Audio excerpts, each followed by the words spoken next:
Ouça sempre no seu lugar, louvado seja Deus.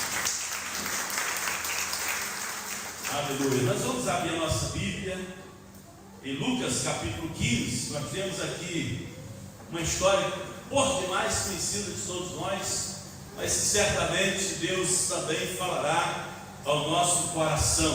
Amém? Louvado seja Deus. Então vamos ler, por gentileza. Abramos a palavra do Senhor, Lucas capítulo 15, a partir do versículo 11. Lucas capítulo 15, versículos 11 a 24. Hoje as crianças não estarão descendo, né? Nós temos aí muitas pessoas viajando, em viagem, feriado prolongado aí, né? Mas louvamos ao Senhor que você não ficou em casa, ficou hoje durante o dia, né? E um grupo esteve hoje de manhã na intercessão.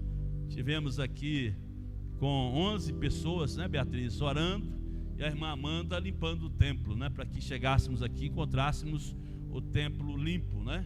E nós louvamos ao Senhor, portanto, por aquelas que se dispuseram a estar aqui de manhã e por você que se dispôs a estar aqui nessa noite, louvando e glorificando o nome do Senhor. Amém? Lucas capítulo 15, versículos 11 a 24. O que nós queremos falar nessa noite é entre a festa e a eternidade. Será que você pode falar comigo? Diga-me sim, entre a festa e a eternidade. É o tema da mensagem nessa noite. Vamos falar mais uma vez? Entre a festa e a eternidade. Diz assim a palavra do Senhor a partir do versículo 11. Ele disse: certo homem tinha 2 filhos, e o mais novo deles disse ao pai: pai, dá-me a parte da fazenda que me pertence. E ele repartiu por eles a fazenda. E poucos dias depois, o filho mais novo, ajuntando tudo, partiu para uma terra longínqua. Que expressão, né? Foi para bem longe. E ali desperdiçou a sua fazenda, vivendo o quê?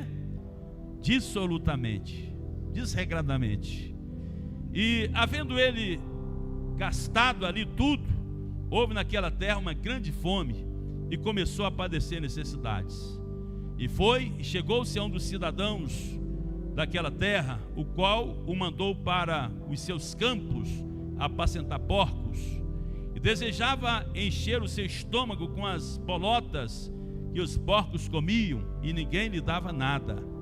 E tornando em si, ou caindo em si, disse: quantos jornaleiros de meu pai tem abundância de pão, e eu aqui pereço de fome. Vamos ler juntos? Levantar-me-ei, irei ter com meu pai, e dir-lhe-ei: pai, pequei contra o céu e perante ti. Já não sou digno de ser chamado teu filho, faze-me como um dos teus jornaleiros. E levantando-se, foi para seu pai.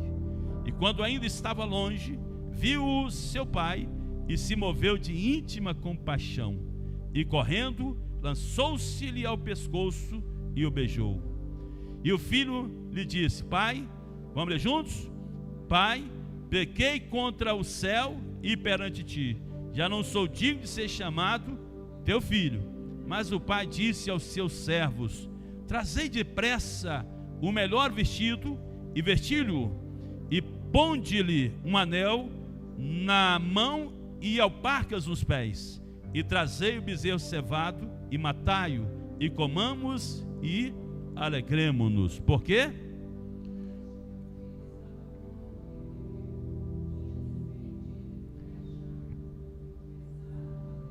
Vamos ler juntos? Porque este meu filho estava morto e reviveu, tinha se perdido e foi achado, e começaram a alegrar-se. Pai, fale conosco nessa noite, em nome de Jesus. Amém? Amados, entre a festa e a eternidade. Alguém disse que a salvação, ela está apenas a 30 a 40 centímetros entre a mente e o coração do homem. Primeiramente, nós ouvimos a palavra, e essa palavra, ela quer achar espaço no nosso coração. Por isso que em linha reta, alguém teve essa curiosidade, né, medindo entre o cérebro e o coração é de aproximadamente 30 a 40 centímetros, a depender do tamanho da pessoa aí, né, da elasticidade do seu pescoço. O que nós queremos dizer com isso, irmãos, é que esse tema que nós estamos propondo entre a festa e a eternidade, ele propõe assim um contraste existencial. Primeiro é que nós temos o livre-arbítrio e podemos fazer as nossas escolhas. Será que você pode falar comigo assim? Nós temos o nosso livre-arbítrio e podemos fazer escolhas. Então nós temos da parte de Deus essa capacidade de fazer escolha. E é muito interessante nós observarmos que viver não é apenas um momento. Precisamos considerar também o destino eterno.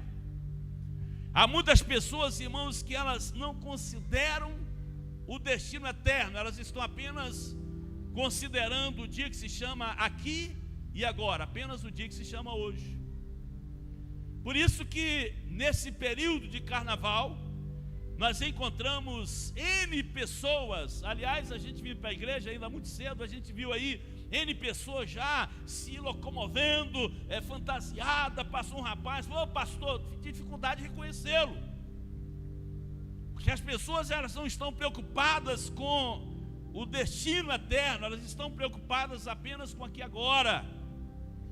E aqui nós encontramos, irmãos, entre a festa e a eternidade, é que a festa ela simboliza para nós aquele prazer imediato. É o que as pessoas estão fazendo. 4 dias de carnaval, bebedeira, sabe, tanta. Aliás, esse ano o carnaval está marcado mais declaradamente por questões místicas. Em alguns estados, por exemplo, nós sabemos que a cultura afro-brasileira ganhou força, está presente no carnaval de uma forma mais nítida, embora nós saibamos que o carnaval ele tem essas conotações místicas, não apenas famílias, não apenas economicamente, porque acredita-se que isso vai gerar recursos para os estados, para o município, etc. Mas nós encontramos, irmãos, que em geral as pessoas elas estão preocupadas com o prazer imediato. É aquilo que isso pode me proporcionar, é o momento, quero viver o momento, não importa o que acontecerá amanhã. Também simboliza, num tempo como este, a distração. É um momento que as pessoas não estão preocupadas com as seriedades que acontecem na nossa nação, as roubalheiras, tantas coisas acontecendo. É uma forma da pessoa ficar extremamente distraída, não apenas com os problemas sociais que nós estamos vivenciando, com os problemas políticos que nós estamos vivendo, mas também há uma distração até em relação a Deus. Quantas pessoas há? Aliás, nós até colocamos no grupo da igreja um dos nicolaítas no tempo presente, estimulando as pessoas, dizendo que crente tem que ir para o carnaval, crente tem que curtir o carnaval. Irmãos, este não é o evangelho que eu conheço, porque o evangelho que eu conheço é um evangelho transformador. E nós percebemos que muitos estão indo nessa avalanche, distraidamente, elas acabam se esquecendo, sabe, de que a vida é muito maior do que apenas esses prazeres imediatos. Percebemos que há intensidade sem profundidade, a alegria passageira, a fuga da realidade. Muitas pessoas estão buscando se safarem de questões presentes. Então eu vou para lá, eu vou beber, eu vou fazer tudo que tem que fazer. Irmãos, o centro da cidade fica terrível. Não apenas no aspecto de trânsito, né? Essa modificação que se faz. Eu me lembro que uma irmã da nossa igreja estava internada exatamente no período do carnaval, a irmã Patrícia. E eu fui lá no hospital visitá-la. Eu tive dificuldade, deixei o carro muito longe. Mas de onde eu deixei o carro até chegar ao hospital para visitá-la, a ambulância tem dificuldade de chegar, levando os doentes até chegar ao local do hospital. eu vi coisas terríveis, terríveis. Sabe, porque nesse período parece que a própria Constituição ela é daquela afrouxada, porque a gente sabe que pela Constituição você não pode nem urinar na rua. Mas num período desse você vê coisas, drogas, sexo, pessoas peladas, fazendo xixi aleatoriamente, ocupando os espaços, a sujeira presente. Quantas coisas, irmãos, estão acontecendo entre a festa e a eternidade, porque as pessoas, elas não estão preocupadas, obviamente, com Deus. Mas quando nós falamos de eternidade, irmãos, eternidade, ela fala de termos sentido na nossa vida, porque a vida do homem não se resume apenas aqui agora. Deus, irmãos, obviamente Ele quer, não é contra a nossa alegria, mas a questão é que tipo de alegria sustenta a vida do homem. Deus não quer que sejamos pessoas tristes, Deus não quer que sejamos pessoas amarguradas, Deus não quer que sejamos pessoas rancorosas, Deus quer que sejamos pessoas alegres, quer que sejamos pessoas felizes, mas percebemos que nós só ressignificamos a nossa existência, a nossa vida, quando nós entendemos que há uma eternidade, e essa eternidade está posta por Deus dentro de cada um de nós. E essa eternidade colocada por Deus, por isso nós lemos aqui na introdução, João capítulo 10, versículo 10, na parte B do versículo, que disse Jesus: eu vim para que tenham vida e a tenham em abundância. Ele veio para nos trazer essa vida, Ele veio para nos mostrar que eternidade significa ter sentido, porque o homem sem Deus, ele não tem sentido, ele não tem propósito, ele não tem responsabilidade espiritual, ele não sabe qual destino ele vai dar à sua alma, ele não sabe a quem a vida dele pertence, porque não tem essa ideia, irmãos, dessa questão da eternidade. Por isso que as pessoas, elas ficam entre a festa e a eternidade, ou seja, eu sirvo a Deus, eu não sirvo a Deus, eu me volto para as coisas de Deus, eu não me volto para as coisas de Deus, eu me dedico a Deus ou não me dedico a Deus. E nesse período, irmãos, nós estamos vendo que há muito barulho, há muita música alta, há uma euforia coletiva, há um excesso por parte de tantas pessoas, muitas fugas, muitas distrações, pessoas que estão aí cheias de barulhos e de tantas dedicações corporais, mas lá no recôndito dos seus corações estão vazias, estão ocas, porque nós sabemos que Isaías 48, versículo 22 nos diz assim: não há paz para os ímpios, diz o Senhor. Por mais que as pessoas busquem se reencontrarem nessas questões todas, mas nós sabemos que a genuína, a verdadeira paz, nós só encontramos em Cristo Jesus. Amém? E as pessoas, boa parte dessas pessoas, elas não estão apenas buscando festa, elas estão buscando alívio, elas estão buscando alívio de culpa, do cansaço, da solidão, do vazio. Mas nós sabemos que somente em Jesus é que a gente encontra verdadeiramente o significado para as nossas vidas. Por isso que em Provérbios capítulo 14, versículo 12, está escrito assim: há caminho que ao homem parece direito, mas o fim dele são o quê? Os caminhos da morte. Sabe o que você pode falar comigo? Diga-me assim, está projetado para nós. Diga assim: há caminho que ao homem parece direito, mas o fim dele são o quê? Os caminhos, ali a tradução lá, há um caminho que ao homem parece direito, mas o fim dele são o quê? Os caminhos da morte. Parece direito, parece bom, parece maravilhoso, mas ao término deste caminho o quê? Caminho de morte, porque é uma ilusão travestida de liberdade, em que as pessoas, irmãos, elas se portam como se elas fossem livres, e elas manifestam todo tipo de comportamento.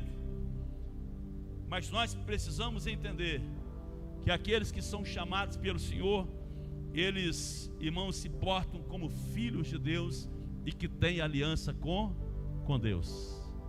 Tem gente aliançada com Cristo nessa noite, aqui nessa noite? Amém? Então o filho, irmãos, ele não quer apenas, sabe, a questão da alegria, do prazer, mas ele tem essa aliança com o Senhor. Há muitas pessoas, passado agora o carnaval, muitas pessoas vão para uma tradição religiosa para receber cinzas, como se fosse um ato religioso para purgar os seus pecados, para declarar perdoados os seus pecados. Isso pode religiosamente até acontecer, meus amados irmãos, mas nós sabemos que a consequência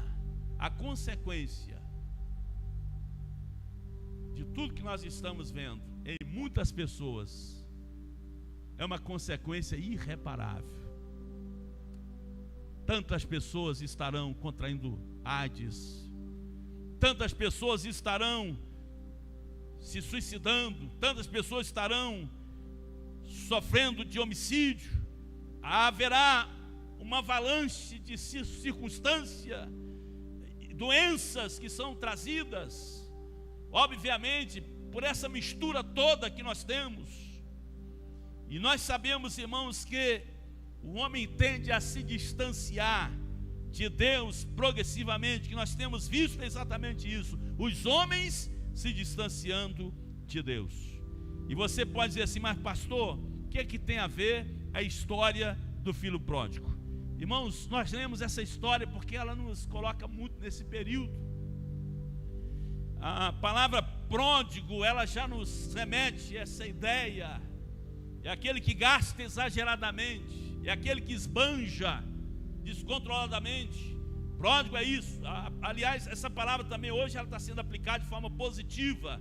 Fulano de tal é tão pródigo, fulano de tal é uma pessoa tão doada. Mas nesse período aqui, irmãos, nós encontramos que o filho pródigo, ele vai até o seu pai, não respeita a autoridade, não respeita o momento histórico, e ele apenas pede ao seu pai o quê?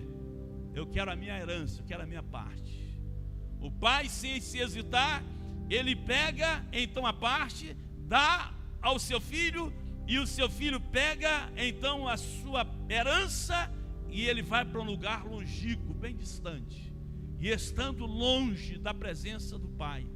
Porque certamente, e nós sabemos que os nossos filhos, quando estão na nossa casa, há regras, há ensinamentos, há chamamento de atenção, e o filho pródigo certamente não estava disposto a cumprir com regras, ele não estava disposto a se submeter à autoridade do pai ou da mãe, de quem quer que seja, e ele pega e, em nome de uma certa liberdade, ele vai para um lugar longínquo, bem distante, e lá ele encontra um caminho vasto, como muitos têm encontrado nos dias de hoje, um caminho vasto para gastar os seus bens com as meretrizes, com os amigos, com todos que estavam ali aliados a ele, sem medir as consequências. Contudo, a Bíblia nos diz, aqui nessa história, que sobreveio aquele país o quê? Uma grande fome.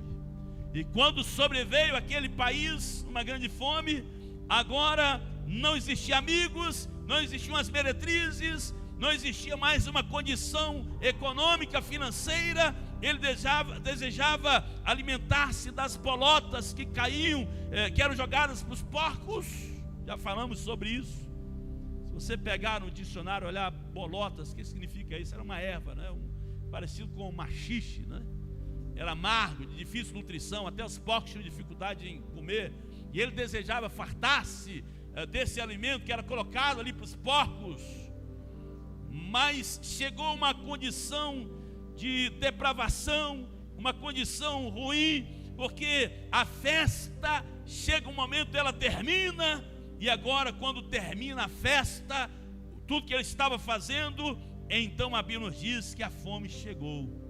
Sabe por quê? Porque, segundo nós temos João capítulo 4, versículo 13, diz Jesus: quem beber desta água, tornará a ter sede. Ele estava bebendo da água que o mundo oferecia, e portanto, quem bebe desta água terá sede, tornará a ter sede. Mas Jesus falou assim: mas quem beber da água que eu lhe der, nunca mais terá sede. Por quê? Porque do seu interior fluirão rios de águas vivas e saltarão para a vida eterna. Aquilo que Ele nos traz. Portanto, acaba a festa, termina a festa, a fome chega. Agora, irmãos, o pecado desse moço aqui, desse pródigo, então o pecado agora começa a cobrar, porque a Bíblia nos diz, Romanos 6:23, que o salário do pecado é a morte. Agora ele está sendo cobrado, todos se afastam dele, todos estão ali distantes dele, e nós sabemos, irmãos, que toda fuga de Deus termina em escassez. Será que você pode falar comigo? Diga comigo assim: toda fuga de Deus termina em escassez. Qualquer pessoa, qualquer ser humano que foge de Deus atrai para si escassez. Ela vai, irmãos, chegar um momento que ela vai perceber que a vida de fato não tem sentido, porque ela está distante de Deus. E é nesse caos, e é nesse momento, irmãos, tão difícil, tão terrível, vivido agora pelo filho pródigo, é nesse momento que ele tem a sua consciência despertada. É nesse momento, irmãos, que a Bíblia vai nos dizer que ele tem um despertamento. Ele começa a usar agora o seu cérebro, ele começa a pensar no Pai, ele começa a pensar ali nas coisas que ele tinha. E a Bíblia nos diz então no versículo 17 do texto que nós lemos: caindo em si. Primeira coisa que nós percebemos é que, como de repente, diante de tudo aquilo, ele cai em si.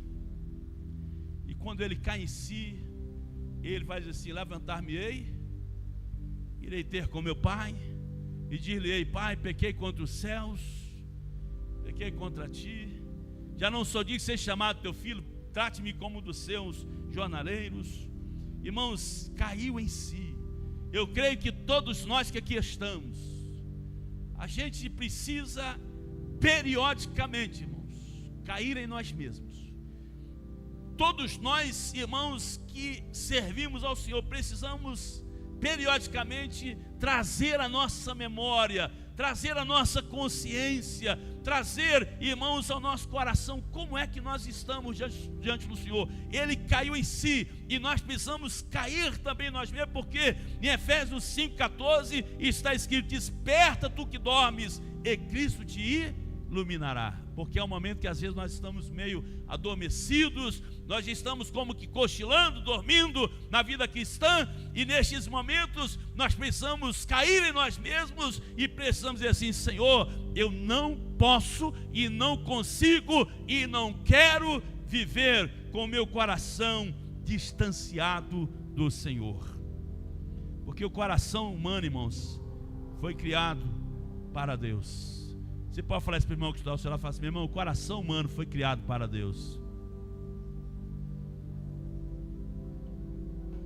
O coração humano foi criado para Deus. Por isso que, biblicamente falando, nós estamos sempre vendo o Senhor falar assim: dá-me, filho meu, teu coração. É do coração que procede todas as coisas. O nosso coração, irmãos. E aqui, quando nós falamos de coração, obviamente nós não estamos falando desse órgão que é necessário para fazer com que o nosso sangue esteja circulando pelo nosso corpo. Não, o coração aqui trata-se de sentimento, trata-se de vontade, trata-se aqui de disposição. É isso que nós estamos dizendo. Nosso coração foi criado para Deus. Deus, irmãos, Ele quer. Por isso que o irmão Tiago, no capítulo 4, versículo 8, nos diz assim: chegai-vos a Deus e Ele se chegará a vós. É isso que o filho pródigo começa a fazer. Ele quer regressar, caindo em si. Ele fala assim: levantar-me-ei. Irmãos, o retorno, ele começa de fato quando nós despertamos a nossa consciência, o nosso retorno à presença do Senhor. Como está a sua vida diante de Deus? Como está o seu coração diante do Senhor? Pastor, mas eu não tenho orado, eu não tenho lido a Bíblia, eu não tenho louvado o Senhor, eu tenho vivido assim, sabe, eu sei que as pessoas estão lá, farreando, dançando no período de carnaval, e eu como cristão, eu deveria ter essa alegria do Senhor florada no meu coração, eu deveria estar também nessa intimidade com Deus, eu deveria estar ali, sabe, me apresentando meu corpo como sacrifício vivo, santo e agradável ao Senhor, mas eu não estou fazendo. Irmãos, como está o nosso coração diante do Senhor? Precisamos entender que nós somos despertados quando a nossa consciência acorda. Eu preciso de Deus, eu necessito de Deus. Há pessoas aqui que necessitam de Deus, há pessoas aqui que precisam de Jesus. Então diga para você mesmo nessa noite, fala assim: eu preciso de Deus, eu necessito do mover de Deus, eu quero que o meu coração seja de Deus. Amém. Quando ele cai em si, ele começa a perceber a sua pecaminosidade, ele começa a perceber naquele momento ali a sua falibilidade, ele começa a perceber como que ele havia cometido algo que ele não deveria ter feito, irmãos, e não passou apenas pelo ato de cair em si, mas o segundo ato dele aqui, nos versículos 18 a 19, é exatamente tomar a decisão de voltar. Diga-me assim: o filho pródigo tomou a decisão de voltar. Não basta apenas nós ficarmos pensando: eu preciso ser um crente melhor, eu preciso ser um esposo melhor, um filho melhor, uma empregada melhor, um patrão melhor, eu preciso ser. Não, é preciso que a gente esteja se dispondo a nos locomovermos, a fazermos alguma coisa. É isso que ele está dizendo aqui: levantar-me-ei, irei ter com meu Pai. É a expressão que ele está dizendo. Ele se dispõe agora, toma a decisão de voltar. A palavra de Deus nos diz, irmãos, Provérbios capítulo 28, versículo 13: o que confessa e deixa, alcança misericórdia. Você pode falar comigo? Diga-me assim: o que confessa e deixa, alcança misericórdia. Mas quem cobre as suas transgressões, jamais prosperará. Se prosperar é estar bem diante de Deus. Não tem bem maior nesse mundo que supera ao bem maior que nós temos, que é Deus. 1 João capítulo 1, versículo 9, vai dizer assim: que se nós confessarmos os nossos pecados, vamos falar juntos? Se confessarmos os nossos pecados, Ele é fiel e justo em nos purificar de toda, aleluia, glória a Deus. Se confessarmos, é isso que o filho pródigo aqui está nos ensinando. Ele quis, sabe, se emancipar, ele quis ir para um lugar longínquo, ele quis estar experimentando algo diferente, algo que contrariava o pai, mas ele quis, e o pai permitiu, é o uso do livre-arbítrio. Mas estando lá, primeira coisa, despertou a consciência. Em segundo lugar, ele se dispôs a se locomover: eu vou estar com o meu Pai. Que seja essa a nossa decisão nessa noite, de estarmos continuamente com nosso Pai, porque quando nós fazemos isso, irmãos, no Salmo 51, versículo 17 está escrito: coração quebrantado e contrito não desprezarás, ó Deus. Vamos falar juntos? Coração quebrantado e contrito não desprezarás, ó Deus. Amados, quem vai embora endurecidamente, mas volta com seu coração quebrantado, encontra graça abundante da parte de Deus. Amém. Essa é a dádiva do Senhor. Eu vou repetir: quem sai com o coração endurecido, vai para um lugar longe, faz tudo que contraria a vontade de Deus, mas volta com o coração quebrantado e contrito, arrependido, encontra graça abundante da parte de Deus. Deus surpreende, amém? E aí nós temos então no versículo 20, irmãos, que verdadeiramente ele foi ao encontro do Pai. Olha que coisa maravilhosa. Versículo 20 nos diz as Sagradas Escrituras: e levantando-se, o que ele fez? Foi para seu Pai. E não ficou apenas no mundo das ideias, dos pensamentos, não ficou apenas no mundo do ato de cair em si, ou de dizer levantar-me-ei, mas a Bíblia nos diz assim: e levantando-se foi para seu Pai. Amém. Por que ele foi para o Pai? Por que ele tomou essa iniciativa? e foi para o pai. Jeremias 31, versículo 3, irmãos, nos chama muito a atenção este versículo, que eu gostaria que nós lêssemos juntos. Porque aqui, por que nós vamos até Deus? Por que a gente já chega até Deus? Olha o que está escrito, você pode ler comigo? Há muito que o Senhor me apareceu dizendo: porquanto com amor eterno te amei, por isso com benignidade te atraí. Amém? Por que ele quis ir? Porque lá existiu o Pai, com o seu amor eterno. Lá existiu o Pai, representação de Deus, irmãos, que não vai, questioná-lo nas suas atitudes, que não vai puni-lo nas suas atitudes, que não vai imputar sobre ele qualquer tipo de acusação, mas ele sabia que lá tinha um Pai com um coração misericordioso, um coração, irmãos, que segundo Romanos capítulo 5, versículo 20, vai dizer assim: onde abundou o pecado, superabundou a graça. Será que você pode ler comigo? Está projetado? Não, diga comigo assim: onde abundou o pecado, superabundou a graça. Amém? E a Bíblia nos diz, Romanos 8, versículo 1: nenhuma condenação há para os que estão em Cristo Jesus. Amém? Amém? Diga comigo assim: Deus é mais rápido para perdoar do que nós para pecarmos.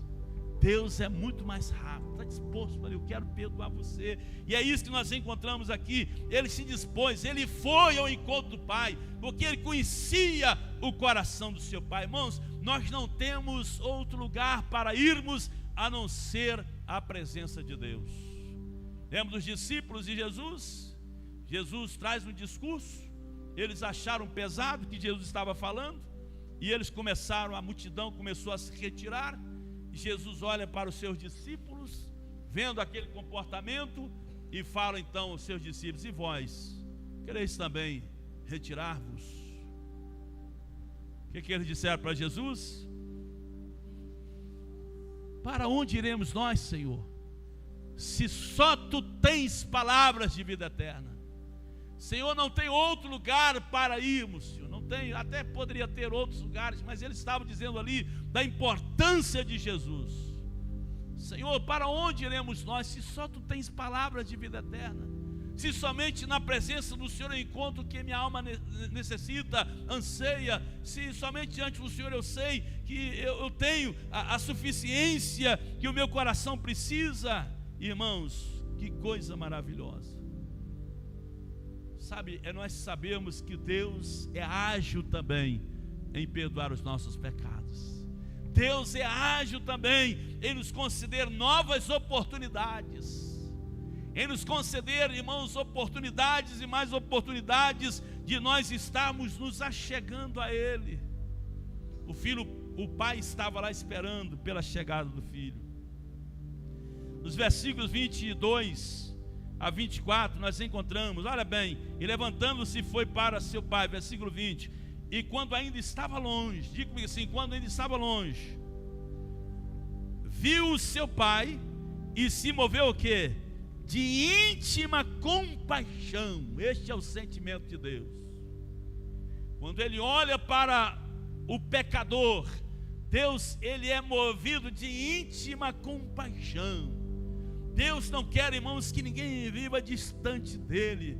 Deus não quer que ninguém esteja se distanciando, fugindo dele. Deus quer que o ser humano se aproxime dele.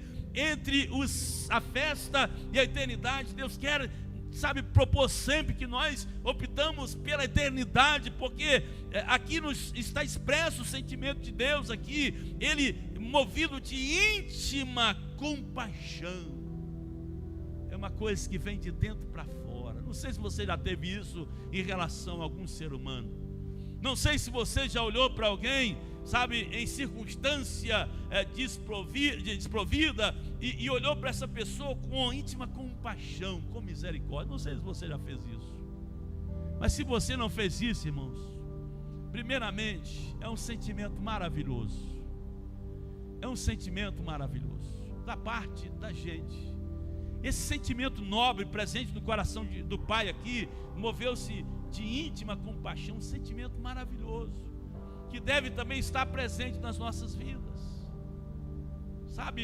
Se você não teve essa experiência, Tenha-na, para que você possa entender o que é ter íntima compaixão.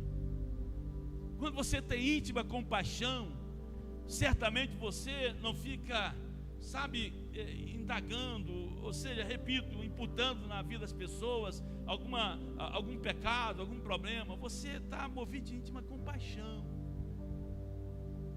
Certa feita eu estava chegando à minha casa e passou um rapaz novo,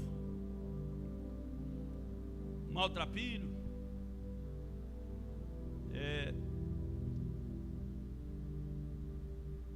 e estava ali passando de casa em casa, batendo.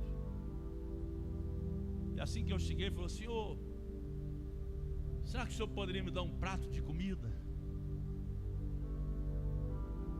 E eu observei assim, chegando em casa, que as portas, o pessoal chegava, fechava o portão, tá? E o rapaz, tendo a sua opção homossexual, com uma vestimenta feminina, sujo. Na hora que eu olhei para aquele rapaz, eu tive esse sentimento assim, íntima compaixão. Pedi a Fernanda fazer um lanche muito bom para ele, um leite com café, e comecei a conversar com aquele rapaz lá na porta de casa. Enquanto o lanche não saía, eu aproveitei o ensejo para compartilhar com aquele rapaz do grande amor de Jesus. 22 anos de idade. Irmãos, o que nós estamos trazendo aqui é que esse pai nos mostra esse grande exemplo, que você pode olhar para alguém com íntima compaixão, não é com aquele olhar de desprezo, de abandono. Nos trânsitos da vida, quantas pessoas há que quando chega um pedinte, fecha o vidro rapidinho, fecha a porta, tem lá os seus cuidados sociais. Nós não estamos discutindo sobre isso, mas louvado seja Deus, irmãos, que quando nós vamos a Ele, Ele não fecha as portas para a gente, Ele não fecha as janelas para a gente, Ele não bate a porta na nossa cara, mas Ele diz assim: eis que estou à porta e bato. Se alguém abrir a porta, entrarei em sua casa, cearei com ele e ele comigo. Esse é o nosso Deus, amém? E aqui nós encontramos então nos versículos 22, a partir do versículo 20 aqui: viu de longe, moveu-se de íntima compaixão e correndo, lançou-se-lhe ao pescoço e o beijou. Irmãos, esse pai, você já imaginou a condição que esse filho voltou ao seu pai? Talvez todo sujo, vamos conjecturar aqui, né, pela condição que ele estava cuidando dos porcos, talvez todo sujo, maltrapilho, fétido naquele momento. Mas a Bíblia diz aqui que aquele pai, movido de íntima compaixão, correu, abraçou-se-lhe ao pescoço e o beijou. Deus faz assim conosco, amém? E o filho disse: pai, pequei contra os céus, confessando o seu pecado. Pequei contra o céu e perante ti, já não sou digno de ser chamado teu filho. Mas o pai disse aos seus servos: trazei depressa o melhor vestido e vestilho, e ponde-lhe um anel na mão e alparcas nos pés. Vamos restaurar, vamos dar um trato nesse meu filho, vamos dar uma caprichada nesse meu filho. Porque, irmãos, o que nós encontramos aqui é que, prefigurado no filho pródigo, todos pecaram e carecem da glória de Deus, e louvado seja o nome do Senhor, porque Jesus, Ele veio, é o Filho do homem que veio buscar e salvar os perdidos da casa de Israel. Por isso que em Zacarias 1:3 está escrito: voltai para mim e eu voltarei para vós. Nesse momento aqui, irmãos, nós encontramos no versículo 24, para fechar, que o pai diz assim: porque este meu filho, sabe o que você pode falar comigo? Porque este meu filho estava morto e reviveu, tinha se perdido e foi achado. E começaram a aleluia, tem festa, amém? Há uma festa. Este meu filho estava perdido e foi achado, estava morto e reviveu, e começaram ali a se alegrar. Irmãos, aqui se encontra o ponto principal da vida eterna. Por isso que disse Jesus: eu vim para que tenham vida e a tenham em abundância. Aqueles que vêm a Cristo, nos diz a palavra em João capítulo 6, 37, de maneira alguma lançarei fora. Aleluia. Hoje é dia, sem dúvida, se nós saímos da casa do Pai, ou seja, da presença de Deus, por uma circunstância ou outra, se você saiu da presença do Senhor, esse é o dia da gente voltar, da gente se aproximar, da gente se realinhar, da gente estar se aliançando com o Senhor, porque nós sabemos que quem volta para o Pai nunca encontra reprovação. Pelo contrário, quem volta para o Pai encontra celebração. O Pai regozijou entre a festa e a eternidade.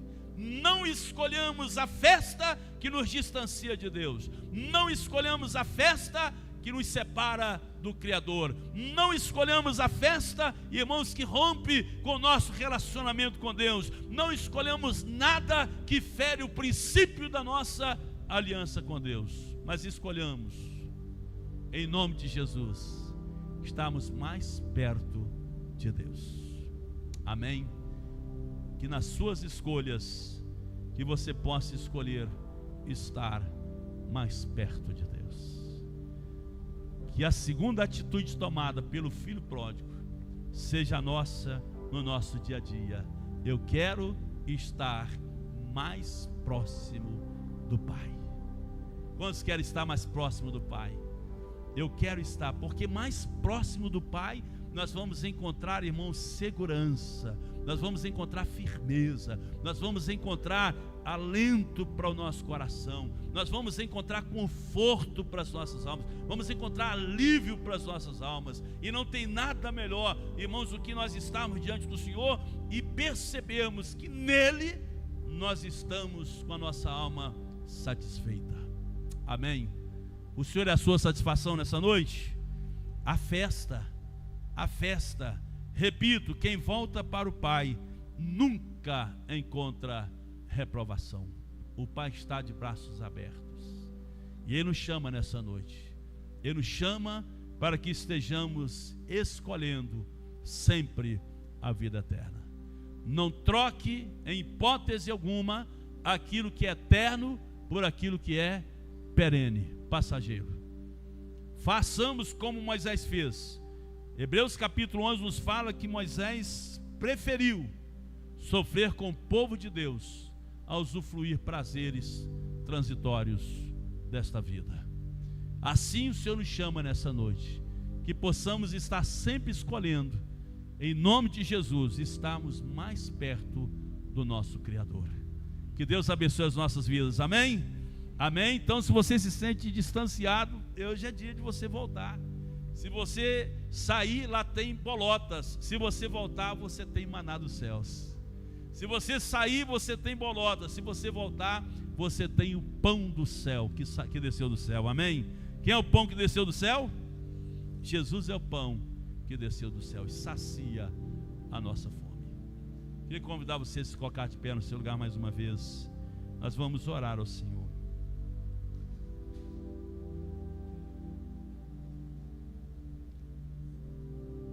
Vamos falar com Deus. Feche os seus olhos agora.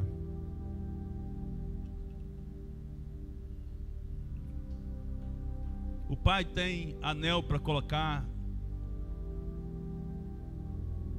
no nosso dedo. O Pai tem alparcas. O Pai tem um bezerro cevado para mandar matar, para que a gente esteja, reingressando. Há festa nos céus. Que nessa noite você possa pensar. Não sei se há alguma coisa que tem levado você a se afastar do Pai, a se distanciar do Pai. Não sei se a vaidade, se a incredulidade, se a dureza do coração, se há alguma coisa que tenha levado você a se distanciar do Pai. Mas nessa noite o chamado do Senhor é para que nós nos aproximemos, voltemos para o Pai. Não façamos como muitos estão fazendo, entrando para o mundo das drogas, da bebedeira, das orgias, mas que possamos nos voltar para Deus. Pai Santo, Deus querido, nessa noite, Deus, nós escolhemos estar na Tua casa, Pai.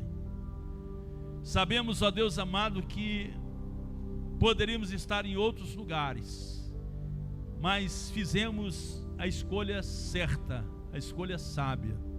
Escolhemos, ó Pai amado, estar aqui diante do Senhor, na Tua casa, buscando a Ti, clamando ao Senhor, invocando o Teu nome.